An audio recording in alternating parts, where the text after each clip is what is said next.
Maulid Nabi pertama kali diadakan oleh Al-Mu'izz Lidinillah, Khalifah Fatimiyah yang membangun khilafah di Mesir pada tahun 361 Hijriah, yang membangun kota Kairo, gubernurnya namanya Jauhar As-Sokli, yang membangun Al-Azhar yaitu Al-Mu'izz Al-Qahir Lidinillah. Jadi terus terang saja, nanti saya dikira Syiah nanti.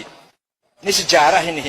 Pertama kali yang mengadakan Maulid Nabi adalah Khilafah Fatimiyah yang bermadzhab Syiah di Kairo.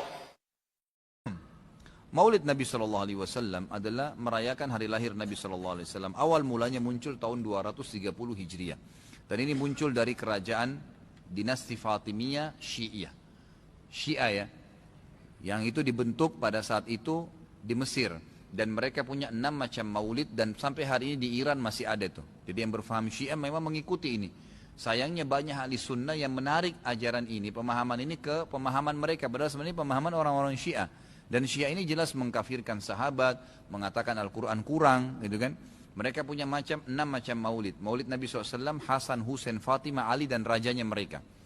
Dan mereka pada saat membaca maulid dengan zikir-zikir yang sering kita dengar sekarang, itu ya mereka berdiri di tengah-tengahnya karena menganggap ruhnya Nabi SAW sedang lewat. Banyak orang ahli sunnah di Indonesia yang benci dengan Syiah, karena pemahaman Syiah jelas ya mengkafirkan sahabat, mencaci maki Abu Bakar dan Umar, mengkafirkan mereka, mengatakan Quran kurang. Tapi mereka tidak sadar maulid yang mereka lakukan adalah acara dari orang-orang Syiah, gitu kan. Anda boleh kembali kepada buku sejarah, semua buku sejarah menjelaskan masalah itu. Jadi munculnya di tahun 230 Hijriah dan dilakukan oleh Syiah ya pada saat itu, yang mendirikan dinasti Fatimiyah namanya.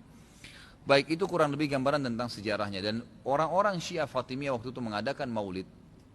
Review lagi kembali kenapa mereka buat. Ternyata mereka waktu itu di Mesir berbatasan dengan Bizantium, kerajaan Romawi.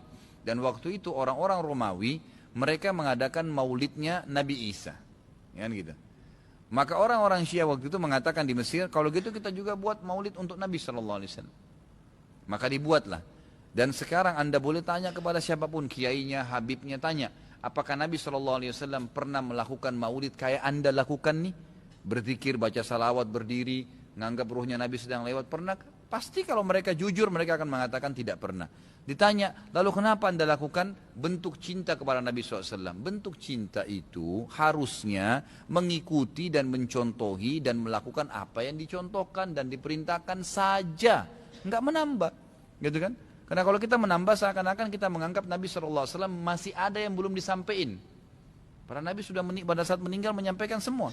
Apa kata Ibnu Katsir rahimahullah? Beliau mengatakan kalimat yang mulia pada saat menafsirkan surah Al-Maidah ayat 3. Al-yawma akmaltu lakum dinakum wa atmamtu alaikum ni'mati wa raditu lakumul Islam madina. Hari ini aku sempurnakan agama kalian, nikmatku untuk kalian, dan aku ridho Islam sebagai agama kalian, kata Ibnu Katsir.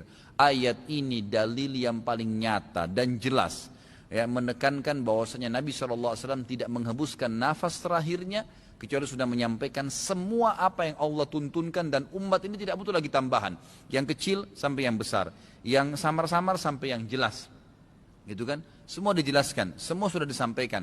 Dan Nabi SAW pada saat mau meninggal dunia di Haji Wada, beliau mengatakan, halla ballaktu, ingatlah saya sudah sampaikan kepada kalian. Alla ballaktu, ingatlah saya sudah sampaikan kepada kalian. Sudah cukup semuanya, maka jangan ditambah, jangan dikurangin, saudaraku.